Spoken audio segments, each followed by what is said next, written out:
Olá, turminha do terceiro ano, tudo bem com vocês? Hoje é a nossa quarta aula de língua portuguesa. O livro é o livro 2 e a unidade 3. Capítulo, nós iremos começar o nosso capítulo 2, palavras contadas, das páginas 22 a 25. Os itens abordados serão capa e contracapa. As atividades referentes a esta aula são para entender o texto, página 25, e a ficha de atividades, páginas 11 e 12. Primeiramente, vamos falar um pouco sobre os objetivos desse novo capítulo, que é o capítulo 2. O primeiro objetivo é estabelecer expectativas em relação ao texto ficcional que se vai ler, que as pressuposições, antecipadoras dos sentidos.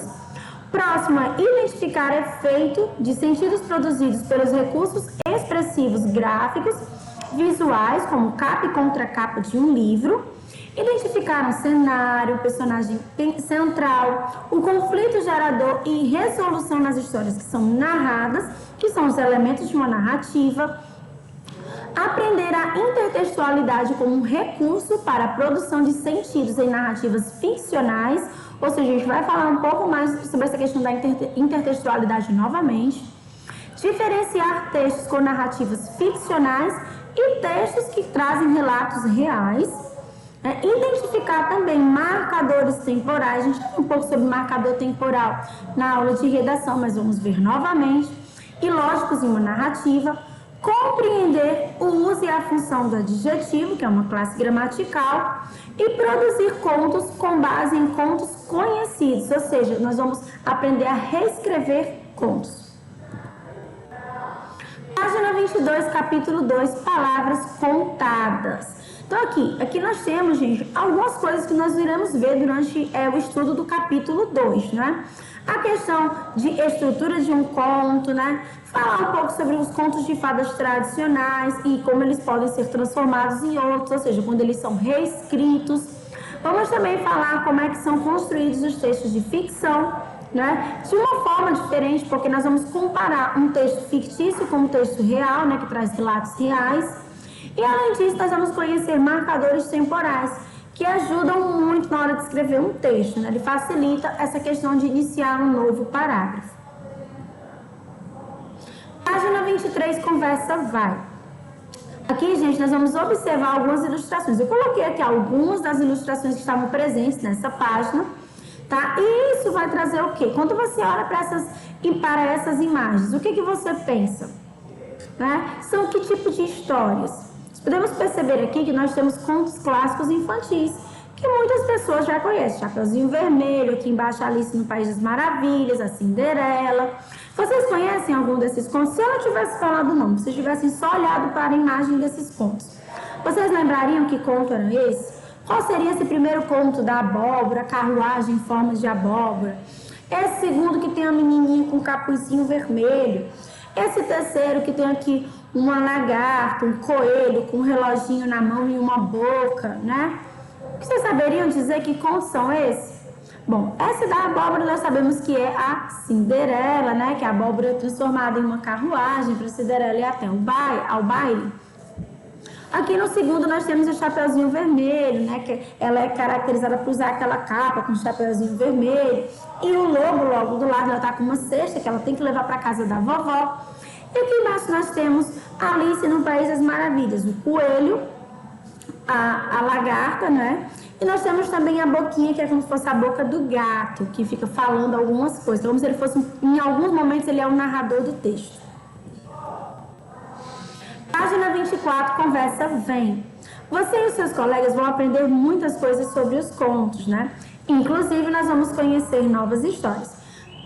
Podemos também afirmar, gente, que os contos, eles serão também explorados na disciplina de redação.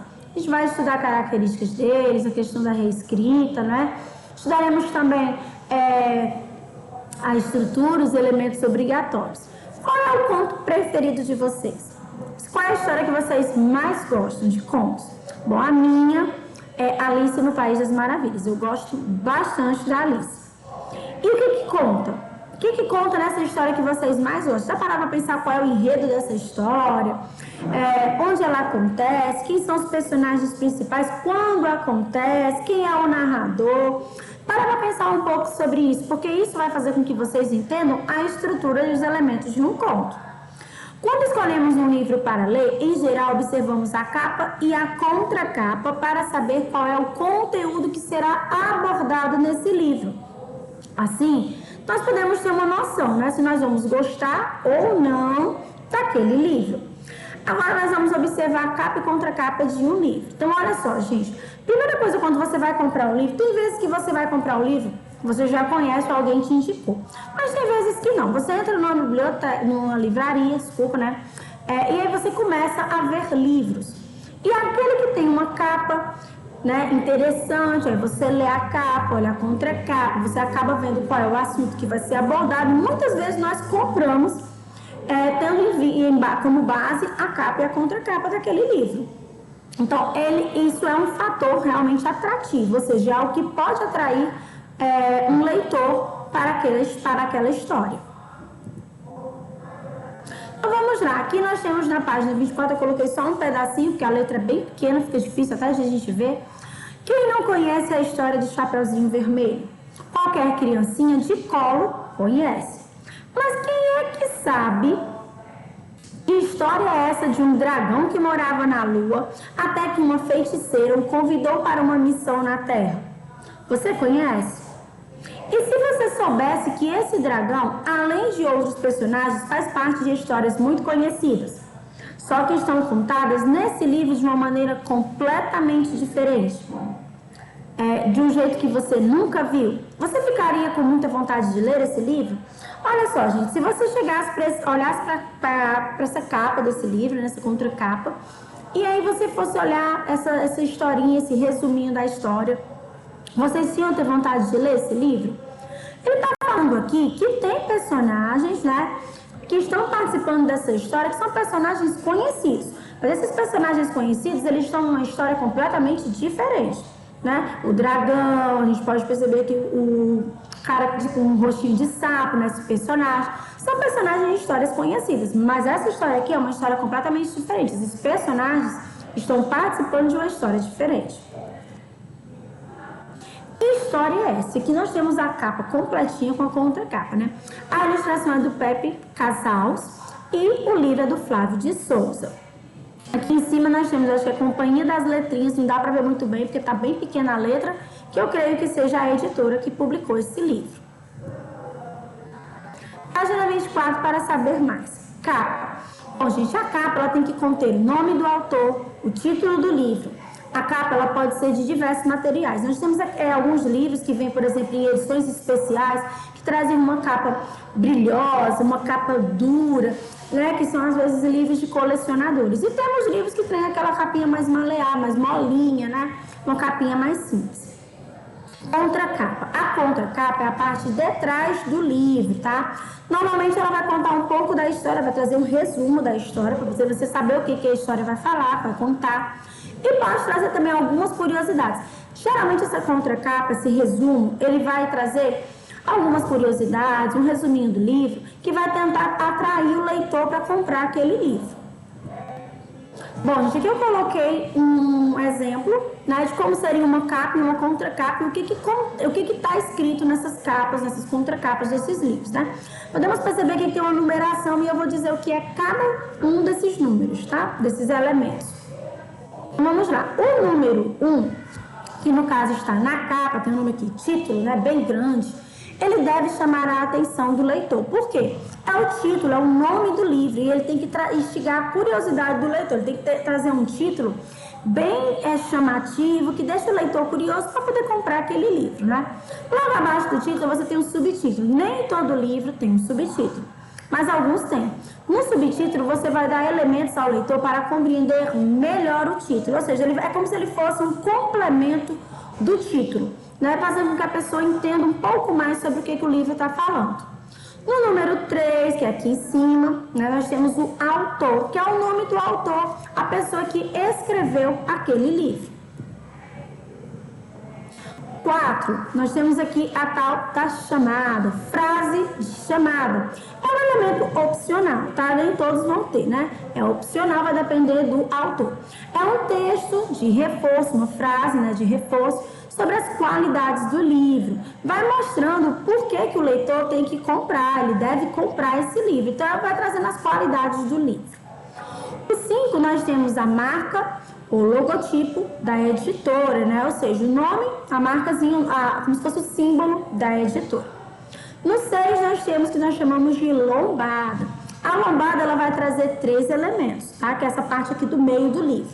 O nome do autor, o título do livro e a marca, ou seja, a logotipo da editora.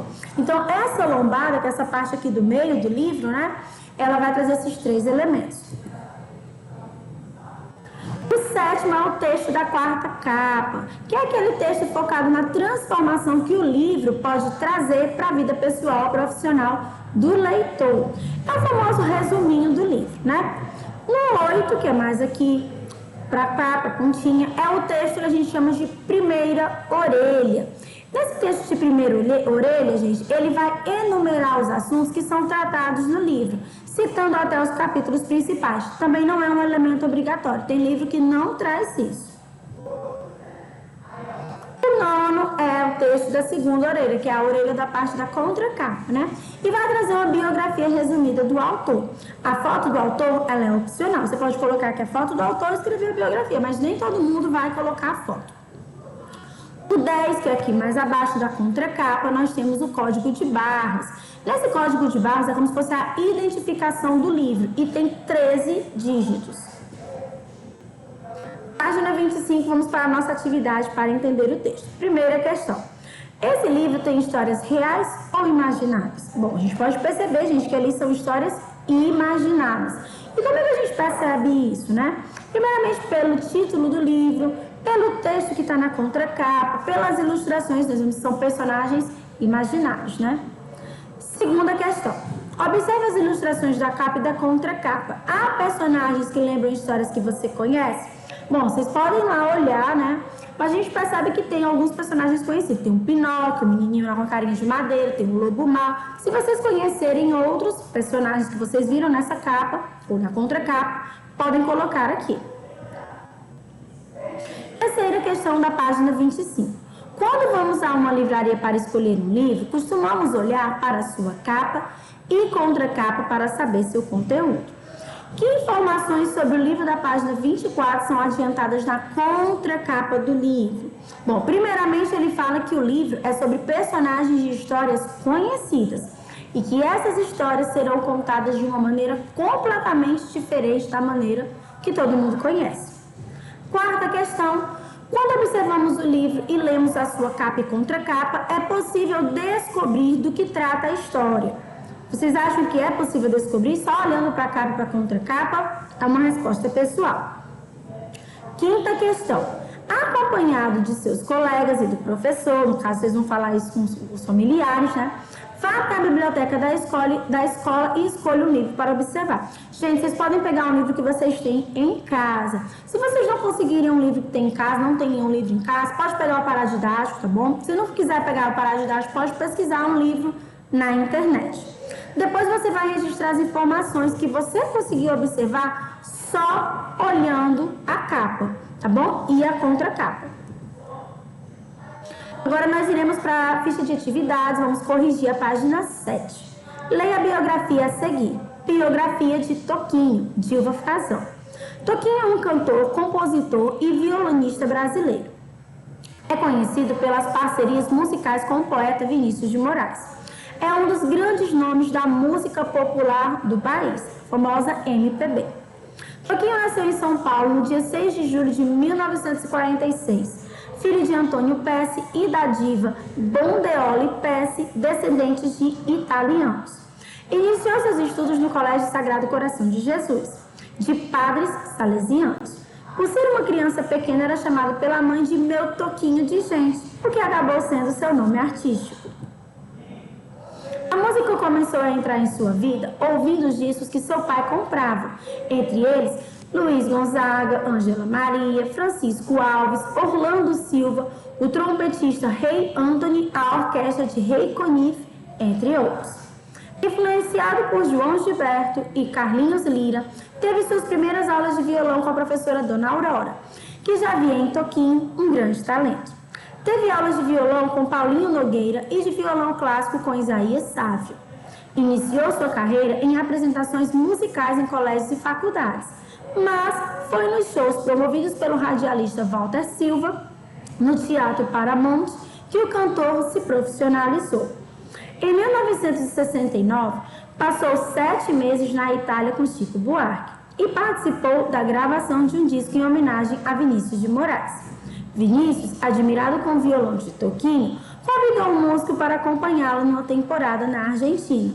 Foi o começo de uma grande parceria e amizade. Primeira questão da página 8. Qual é o assunto principal do texto lido? Bom, a vida de Toquinho. A gente pode perceber que uma biografia ela sempre vai trazer a vida de alguém. Segunda questão. Copie as palavras do texto que contém a letra S com som de Z.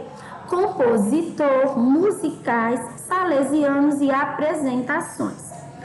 Terceira questão. Copie as palavras escritas com Z. Aí nós temos as palavras profissionalizou e amizade. Quarta questão, nós vamos escrever pelo menos uma palavra da mesma família das listadas a seguir. Raiz, enraizar, raízes. Pessoal, se vocês tiverem colocado palavras diferentes das que estão aqui, podem deixar, tá bom? Aqui é só uma sugestão de algumas possíveis respostas. B, vizinho, vizinhança. C, azar, azarado. D, azedo, azedar, azedume. E, beleza, embelezar, belezura. Palavras com S. A, tesouro, tesoureiro. B, pesquisa, pesquisador. C, visita, visitar, visitante. D, preservar, preservação. E, apresentar, apresentador, apresentação. F, presente, presentear. Bom, gente, eu vou ficando por aqui. Agradeço a atenção de vocês. Espero que vocês tenham entendido o nosso conteúdo. Compareçam às nossas videoconferências para tirar qualquer dúvida. E continuem estudando e acompanhando as postagens através da nossa agenda eletrônica. Grande abraço e até nossa próxima aula. Tchau, pessoal!